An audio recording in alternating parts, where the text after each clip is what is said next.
There is a lot going on in Columbus this weekend.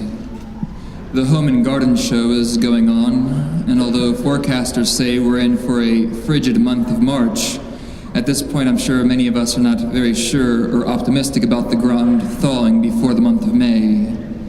And the Arnold Classic, as I'm sure you know, is also in town. And if anybody is here today because of the Arnold Classic, welcome to both Columbus and to St. Matthews. And finally, by far the most importantly, the Catholic Men's Conference was yesterday, which nourished the bodies and souls of about 2,500 men and countless listeners on St. Gabriel Radio. And as many of the women here last weekend experienced at the Women's Conference, these two conferences are more important than flowers or physical fitness because of the dividends that they pay in the big picture for ourselves, our families, and for society as a whole, by our making a renewed commitment to being a more faithful follower of Christ. And providentially, these three events, focusing upon flowers, the body, and the soul, they combine to form the perfect storm coinciding with today's gospel. Flowers are nice. Absolutely. They are one of the more beautiful things of God's creation. We don't have to do anything to flowers to make them more beautiful. They are perfect as God has created them. However, for all of the beauty of flowers, it is a beauty that quickly fades, and before you know it, no matter how much miracle grow that you put upon them, the most beautiful flowers are soon enough on the compost heap or thrown into the ovens, as we heard in the gospel. And yet, for as quickly as the beauty of flowers fade, their beauty far surpasses the beauty of the clothing that we wear. And this is readily obvious as you think about all of the clothing that is in our closets and drawers. Think about how excited we were when we first purchased them. And what are they to us now? They are last season. They are out of fashion, most likely never to be worn again. You might say that we might as well throw our old clothes upon the compost heap. But of course, don't do that, because you also know that there are a lot of people who would love to have our old clothing. And so please donate them to causes that need them. But when it comes to beauty, without question, the beauty of humanity far surpasses the beauty of gardens, since we, of course, are made in the image and likeness of God. And the Arnold Classic celebrates the beauty of the human body, although maybe not always in the most modest of ways.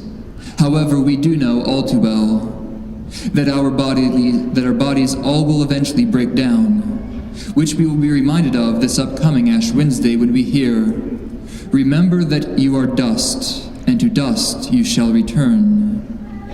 Speaking of which, the Masses for Ash Wednesday are at 6:30 and 8:30 a.m., and at 1 p.m. and 7 p.m.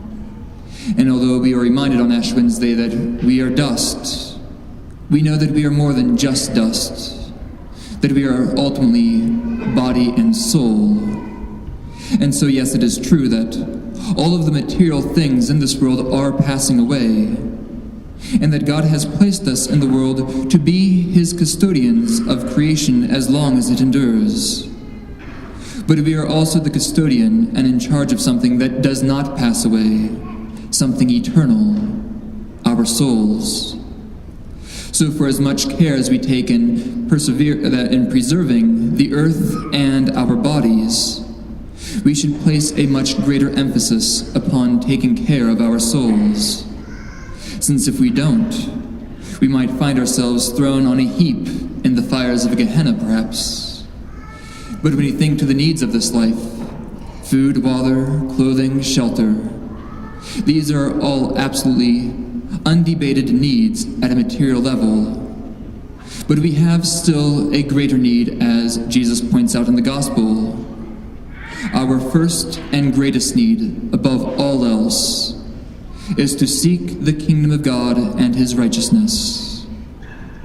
When our first and greatest concern is to know, love, and serve God with all of our heart, mind, soul, and strength.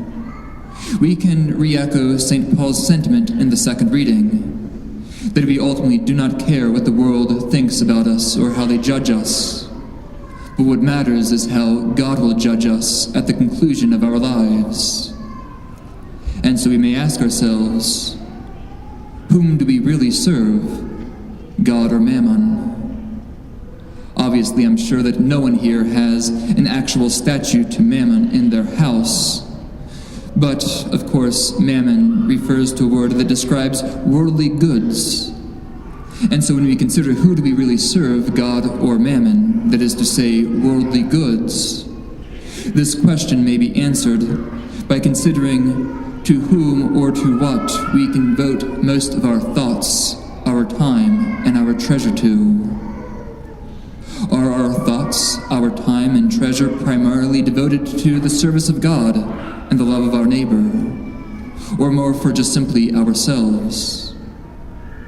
To serve God with our whole heart, mind, soul, and strength has its perks. One of them is that anxiety fades away as we entrust all things to the providence of God. Through the years, I've met men and women of great faith across all walks of life. But it never ceases to amaze me at the great faith that I so often encounter amongst the poorest of the poor. They have an absolute trust that God will provide, and He does. But as you know, God so often provides for them through the generosity of you and me. And we do have our needs also. God will always provide for what we need also, one way or the other, so we should always be generous in our charity. But when we look to parents, as parents, they know what their children need. Children and teenagers especially may think they need a certain car, but parents know the difference between want and need for their children. And that being said, in these tough economic times, many parents are being forced to make cutbacks in their lives. And God, our Father, to us all, knows what we need and what we want.